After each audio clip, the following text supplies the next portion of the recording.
NCC directorate AP and Telangana మరియు గీతం విశ్వవిద్యాలయంలో గత నెల 30న విశాఖపట్నంలో డిఫెన్స్ సిబ్బందికి బ్యాచిలర్, మాస్టర్స్ మరియు పీహెచ్డీ డిగ్రీలను ప్రదానం చేయడం కోసం సంతకాలు చేశాయి.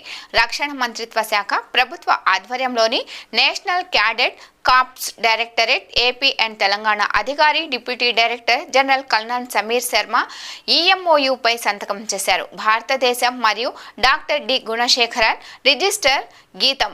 ఈ కార్యక్రమానికి గీతం విశ్వవిద్యాలయం IC vice chancellor doctor Gautamarao యోజా అధ్యక్షత వహించారు. NCC directorate AP and Telangana deputy director general air commando VM Reddy అధ్యక్షతన వహించారు. ఏబీ ఇంటో శిక్షణ యొక్క క్రెడిట్ అక్రిడేషన్ను మూల్యాంకనం చేయడం మరియు ఆమోదించడం ఈ అవగాహన ఒప్పందం యొక్క లక్ష్యమని అన్నారు.